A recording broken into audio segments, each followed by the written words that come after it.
Hola a todos, soy el Dr. Manochi. Llevo más de 17 años ejerciendo como médico, y en este tiempo he tenido el privilegio de cuidar a miles de pacientes. Créanme, he visto prácticamente de todo, he sido testigo de recuperaciones que parecían milagros, y he acompañado a muchísimas familias en sus momentos más difíciles. Toda esa trayectoria, todos esos años en la primera línea de la salud, me han enseñado una verdad que rara vez se comparte en voz alta. A veces, la medicina más sabia consiste precisamente en saber cuándo, simplemente, no hay que intervenir. Hoy quiero compartir con ustedes algo muy personal, una reflexión que quizás vaya a contracorriente de muchas ideas preconcebidas y que, estoy seguro, les sorprenderá. Voy a revelarles los 5 chequeos médicos de rutina que si tuviera más de 70 años, yo personalmente, como médico, nunca me haría. Y no lo digo por capricho o por negligencia, sino con el peso de 3 décadas de experiencia y una evidencia contundente. He visto las consecuencias de una medicina que, en su afán por detectarlo todo, en ocasiones termina causando más perjuicio que beneficio. Esas pruebas que a menudo se nos presentan como la cúspide de la prevención pueden arrastrarnos a una espiral de ansiedad, procedimientos invasivos y complicaciones que terminan arrebatándonos precisamente aquello que más valoramos en nuestra edad dorada, la independencia y la calidad de vida. Así que, si ustedes tienen más de 70 años, o si sus padres o abuelos están en esa etapa de la vida, les ruego que se queden conmigo. No solo les revelaré qué pruebas, en mi opinión, es mejor evitar, sino que les explicaré el porqué, apoyándome en historias reales de mis pacientes y en datos científicos irrefutables. Y lo que es aún más importante, les ofreceré alternativas, estrategias más seguras, inteligentes y a menudo mucho más sencillas para cuidar realmente de su salud, para no solo vivir más años, sino para vivirlos mucho mejor. Mi intención no es infundir temor a la medicina. Todo lo contrario, es empoderarles para que sean pacientes informados y tomen las riendas de su propio bienestar. Así que, empecemos. El primer chequeo de mi lista, y quizás el más tentador de todos, es el escaneo corporal completo. Lo habrán visto anunciado en clínicas ejecutivas, prometiendo una revisión exhaustiva, de pies a cabeza, con la tecnología más avanzada en resonancias o tomografías.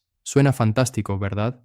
La idea de obtener una imagen completa de nuestro interior para detectar cualquier anomalía antes de que manifieste síntomas. Es la seductora promesa del control absoluto, pero la realidad, mis queridos amigos, es muy diferente y a menudo peligrosa. Permítanme contarles la historia de Roberto, un paciente mío de 74 años, un hombre absolutamente lleno de vida. Practicaba golf, viajaba con su esposa, disfrutaba plenamente de sus nietos, estaba completamente sano, sin un solo síntoma que le preocupara. Un día, su hijo, con la mejor intención del mundo, le obsequió por su cumpleaños un chequeo ejecutivo que incluía, precisamente, uno de estos escaneos. Roberto accedió, más por complacer a su hijo que por propia necesidad, y fue justo en ese momento, justo ahí, donde comenzaron sus problemas. El informe del escáner llegó con una frase que le heló la sangre. Se observa una pequeña lesión indeterminada de 1.5 centímetros en el riñón izquierdo. Lesión indeterminada. 2 palabras que se convierten en una verdadera bomba de ansiedad. De la noche a la mañana, Roberto dejó de ser un hombre sano para convertirse en un paciente con una lesión en el riñón. Su médico, siguiendo el protocolo, lo derivó al urólogo, y el urólogo, para mayor tranquilidad, recomendó una biopsia. Una biopsia de riñón, permítanme decirles, no es un procedimiento menor. Implica introducir una aguja larga a través de la espalda hasta alcanzar el riñón. Conlleva riesgos, sangrado, infección, dolor. Roberto, con valentía, aceptó. El resultado tardó una semana en llegar, una semana que él y toda su familia vivieron sumidos en un estado de pánico. El veredicto final, angiomiolipoma, un tumor benigno, completamente inofensivo, compuesto de grasa, músculo y vasos sanguíneos, que jamás, en la vida, le habría causado el más mínimo problema. Roberto no ganó absolutamente nada, al contrario, perdió mucho, perdió su paz, se sometió a un procedimiento invasivo y arriesgado, y generó una angustia tremenda a toda su familia. Lamentablemente, su caso no es una excepción. Es lo que suele suceder. Y aquí les comparto un dato científico que lo cambia todo. Los estudios demuestran que hasta en un 86% de los adultos mayores sanos que se realizan un escáner corporal completo se encuentra algo. El 86%. La inmensa mayoría de esos algos, al igual que el de Roberto, son lo que conocemos como incidentalomas, hallazgos casuales, benignos, sin ninguna importancia clínica. Hablamos de pequeñas manchas en el hígado, quistes en los riñones, diminutos nódulos en los pulmones. Son, en esencia, las cicatrices que el tiempo va dejando en nuestro cuerpo, que han estado ahí durante años y que nunca se convertirán en un problema real. El verdadero inconveniente es que una vez que se encuentra algo, se activa lo que llamamos la cascada de la intervención. Ese hallazgo genera ansiedad. la ansiedad nos empuja a realizar más pruebas. Esas pruebas, a su vez, pueden ser invasivas y conllevan sus propios riesgos. Y todo esto puede culminar en tratamientos o cirugías completamente innecesarias. Una verdadera bola de nieve que comienza a rodar por una prueba que jamás debió haberse realizado. Además, si el escáner utilizado es una tomografía axial computarizada, TAC, estamos hablando de una dosis de radiación considerable, que puede ser equivalente a cientos de radiografías de tórax. La radiación, lo sabemos, se acumula en nuestro organismo, y aunque el riesgo de un solo escáner es bajo, no es inexistente. ¿Por qué asumir ese riesgo si no existe un beneficio claro que lo justifique? Entonces, ¿cuál es la alternativa realmente inteligente? La respuesta, créanme, no se encuentra en una máquina, sino en algo mucho más humano, la evaluación geriátrica integral. Esto va mucho más allá de un simple chequeo. Es una conversación profunda y detallada con un médico que comprende a fondo el proceso de envejecimiento. En lugar de cazar fantasmas en el interior del cuerpo, nos concentramos en lo que verdaderamente importa para la calidad de vida, la función. Durante esta evaluación, lo primero que hacemos es un chequeo de fragilidad. No es, ni mucho menos, un término despectivo. Es un concepto médico fundamental. Medimos aspectos tan sencillos como la velocidad al caminar o la fuerza de agarre de la mano. Estos marcadores, sorprendentemente, predicen la salud futura mucho mejor que cualquier imagen sofisticada. Si detectamos una fragilidad incipiente, podemos intervenir con ejercicio y una nutrición adecuada para revertirla. A continuación, y esto es absolutamente clave, realizamos una revisión exhaustiva de todos los medicamentos que se están tomando. Es asombrosamente común ver a adultos mayores ingiriendo 10 o más pastillas, recetadas por diferentes especialistas. En muchísimas ocasiones, síntomas como mareos o confusión no son el inicio de una nueva enfermedad, sino el efecto secundario de alguna de esas pastillas. Limpiar esa lista puede obrar verdaderos milagros. Y finalmente, evaluamos los hábitos de vida, la dieta, el patrón de sueño, la actividad física y la conexión social. Estos, y no otros, son los verdaderos pilares de la prevención. Una dieta antiinflamatoria y el ejercicio regular previenen muchas más enfermedades que cualquier escáner. Esta evaluación no genera ansiedad, sino que les empodera. No busca problemas teóricos, sino que optimiza su salud real. Así que, la próxima vez que se encuentren con un anuncio prometiendo un mapa de su salud, por favor, recuerden la historia de Roberto y elijan la sabiduría de una evaluación centrada en la persona, no en la imagen. El segundo chequeo que yo personalmente evitaría como la peste es la resonancia magnética cerebral de rutina por esos olvidos leves. Este es un escenario que veo casi a diario en mi consulta. Un paciente de 75 u 80 años acude, a menudo acompañado por sus hijos, porque empieza a olvidar nombres de actores o no recuerda para qué subió al segundo piso. Son los típicos despistes asociados a la edad. No están perdidos, no se desorientan, manejan su dinero a la perfección, pero el miedo al Alzheimer es tan profundo que la familia insiste en una resonancia para ver qué está pasando ahí dentro. Quiero que entiendan algo crucial. Pedir una resonancia en esta situación es casi siempre una pésima idea. Es como abrir una caja de Pandora de la que, al final, solo emana ansiedad.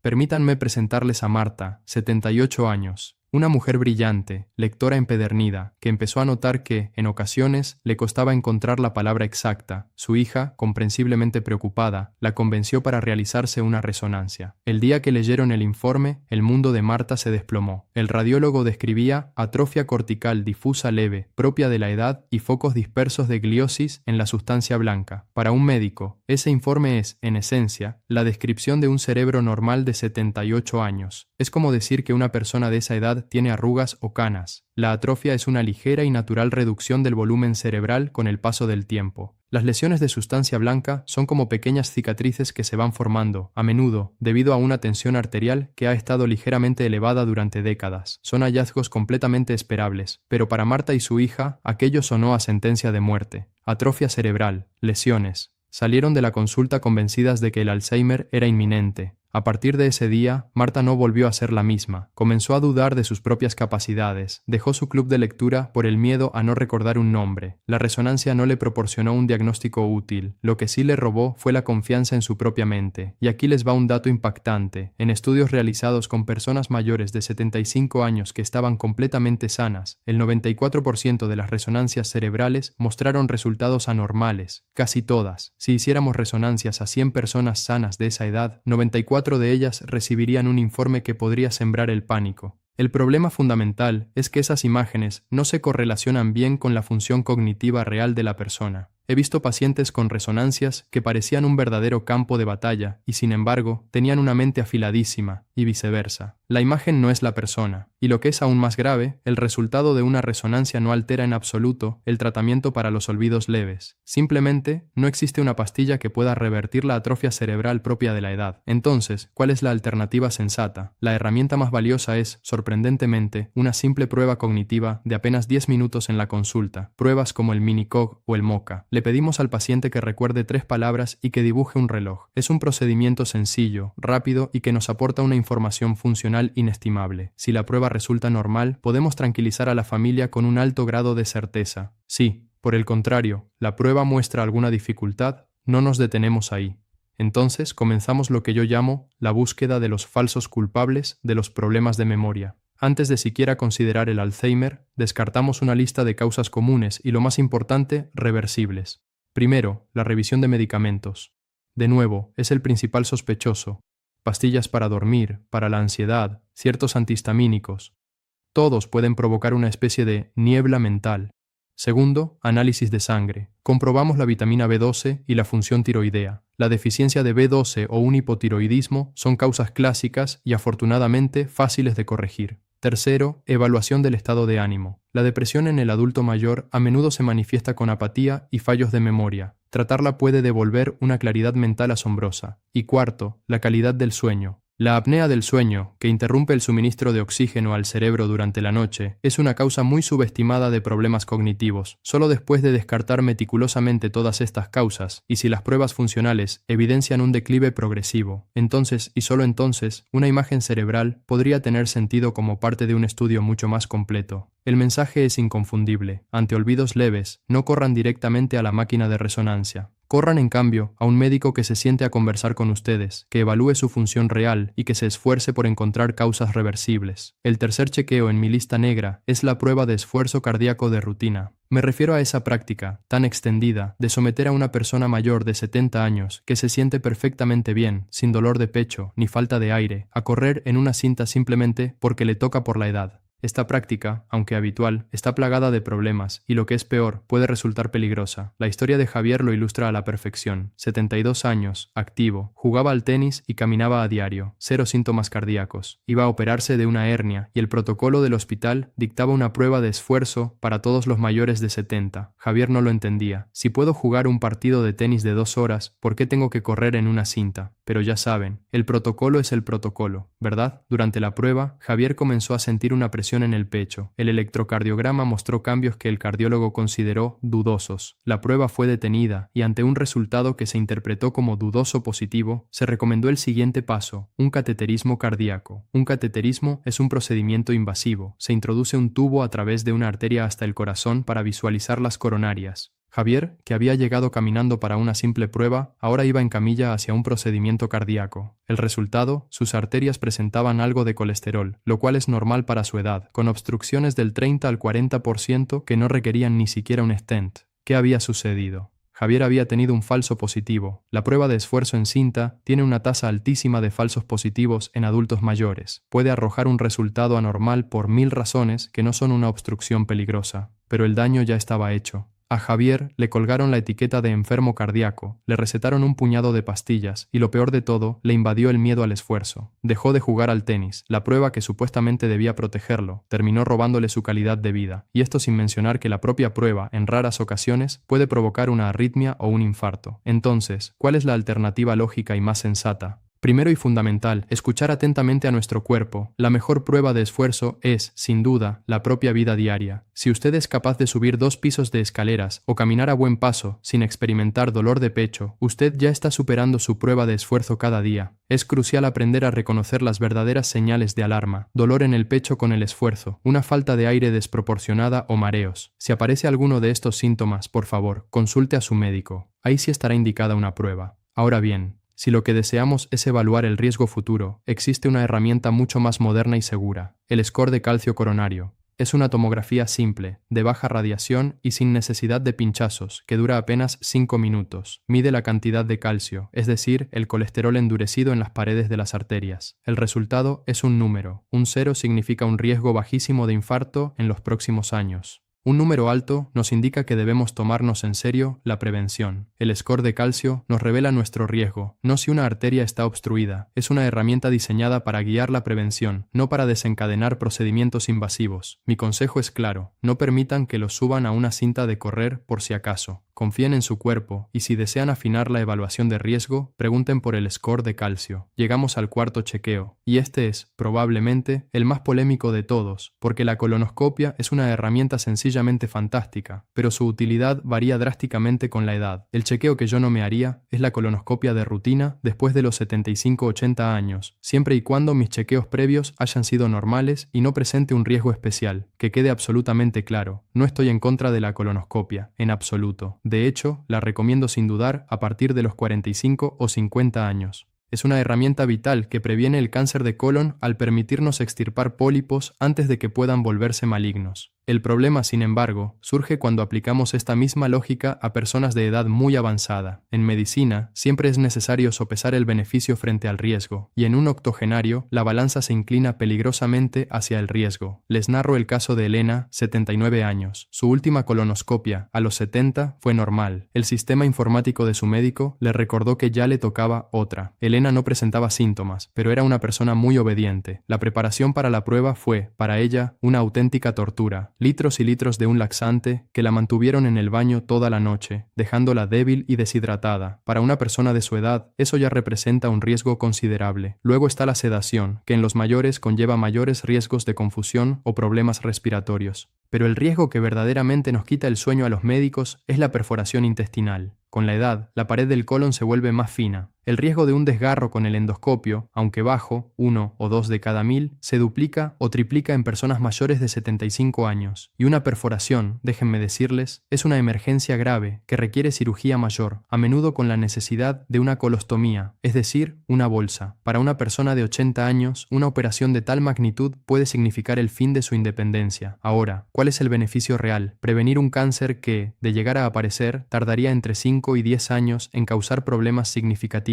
Las principales guías médicas internacionales ya recomiendan detener el cribado de rutina entre los 75 y los 85 años. La lógica es bastante simple. Es más probable que la colonoscopia te cause un daño que te salve de un cáncer futuro, especialmente si tu esperanza de vida es inferior a 10 años. Por supuesto, esta recomendación no es universal. Si existen antecedentes familiares importantes, pólipos previos u otras condiciones, la decisión, evidentemente, será distinta. Pero para la persona promedio, seguir realizándose colonoscopias por sistema es asumir un riesgo totalmente innecesario. Entonces, ¿qué hacemos? ¿Nos olvidamos de nuestro colon? Para nada. Lo que hacemos es pasar del cribado invasivo a una vigilancia inteligente. Primero, la vigilancia de los síntomas. Esto es absolutamente vital. Hay que consultar de inmediato si aparece un cambio persistente en el ritmo intestinal, sangre en las heces, dolor abdominal inexplicable, pérdida de peso sin causa aparente o una anemia de nueva aparición. Ante cualquiera de estos signos, la edad no importa y la colonoscopia está plenamente justificada. Segundo, y esto es lo más poderoso, la prevención activa a través de la dieta. El secreto para un colon sano es la fibra, frutas, verduras, legumbres, granos integrales. La fibra alimenta a nuestras bacterias intestinales beneficiosas, que producen sustancias antiinflamatorias y anticancerígenas. Consumir más lentejas, brócoli, avena o manzanas es una intervención mucho más segura y que además beneficia a todo el cuerpo.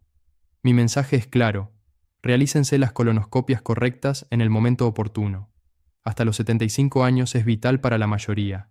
Después de esa edad, para la inmensa mayoría, es momento de centrarse en vigilar los síntomas y en el inmenso poder de lo que ponemos en nuestro plato. Y llegamos al quinto y último chequeo. Este está dirigido específicamente a los hombres y es, sin duda, uno de los temas más debatidos en la medicina actual. El análisis de sangre del antígeno prostático específico, o PSA, para la detección del cáncer de próstata, especialmente en hombres mayores de 75 años. El PSA se presentó, en su momento, como la gran promesa para detectar el cáncer de próstata a tiempo. El problema radica en que la biología de este cáncer, sobre todo en hombres mayores, es sumamente caprichosa, y el uso indiscriminado del PSA ha generado una verdadera epidemia de sobrediagnóstico y subtratamiento. Permítanme explicarlo con la historia de Carlos. 80 años, viudo, independiente y muy activo. En su chequeo anual, le solicitaron un análisis de PSA, por pura rutina. El resultado, 6.5, un poco alto. Carlos se sentía perfectamente, pero ese número fue el pistoletazo de salida para la cascada de intervenciones. Del médico de familia al urólogo y del urólogo directamente a la biopsia de próstata. Una biopsia de próstata es un procedimiento, además de desagradable, con riesgos, sobre todo el de una infección grave, una sepsis. Carlos tuvo la mala suerte de acabar ingresado en el hospital con una sepsis. Se recuperó, pero entonces llegó el resultado de la biopsia. Adenocarcinoma de próstata, Gleason 6. Le habían encontrado un cáncer. ¿Pero qué tipo de cáncer era? Un Gleason 6 es el tipo de cáncer de próstata más indolente y perezoso que existe. Es tan sumamente lento que muchos dudamos si realmente debería llamarse cáncer. La probabilidad de que un hombre de 80 años muera a causa de un Gleason 6 es prácticamente nula. Es casi seguro que morirá con él, pero no de él. De hecho, las autopsias revelan que hasta el 80% de los hombres de 80 años tienen focos de cáncer en la próstata sin que les afecte lo más mínimo. Pero a Carlos le dijeron que tenía cáncer, y ante esa palabra, la reacción natural es querer quitarlo. A pesar de que le ofrecieron vigilancia activa, controlar sin tratar, la ansiedad fue más fuerte y eligió la radioterapia. El tratamiento fue un éxito. El cáncer desapareció, pero el precio fue altísimo. La radiación le provocó incontinencia urinaria permanente y disfunción eréctil. Su vida social se resintió drásticamente. Curamos un cáncer que nunca lo habría matado, pero en el proceso destruimos su calidad de vida. Este es el ejemplo perfecto del sobrediagnóstico, encontrar un cáncer que jamás habría causado problemas, y el sobretratamiento, aplicar terapias agresivas para una enfermedad, en esencia, inofensiva. Y el PSA es el motor de todo este engranaje. El nivel de PSA puede elevarse por 1000 razones, una inflamación, una infección o incluso por montar en bicicleta. Por cada hombre que se salva gracias al PSA, se estima que otros 50 son diagnosticados y tratados innecesariamente, con secuelas permanentes. Entonces, ¿qué hacemos? ¿Descartamos el PSA por completo? No. Hacemos algo mucho más inteligente. Cambiamos el chequeo automático por una decisión compartida e informada. El médico debe mantener una conversación honesta con su paciente, explicándole los pros y los contras con cifras claras. Y entonces, el paciente, con toda la información, decide qué es más importante para él, la remota posibilidad de alargar un poco su vida a cambio de un riesgo muy real de arruinar su calidad de vida. Para aquellos que son diagnosticados con un cáncer de bajo riesgo, la alternativa al tratamiento radical es la vigilancia activa. Esto no significa no hacer nada, es un seguimiento estricto para asegurar que el tumor no se vuelva agresivo y, por supuesto, es crucial centrarse en los síntomas reales, dificultad para orinar, presencia de sangre, dolor en los huesos. Eso sí requiere investigación a cualquier edad, y ahí los tienen. Estos son los 5 chequeos que, basándome en mi amplia experiencia clínica, yo personalmente nunca me haría una vez superados los 70 años.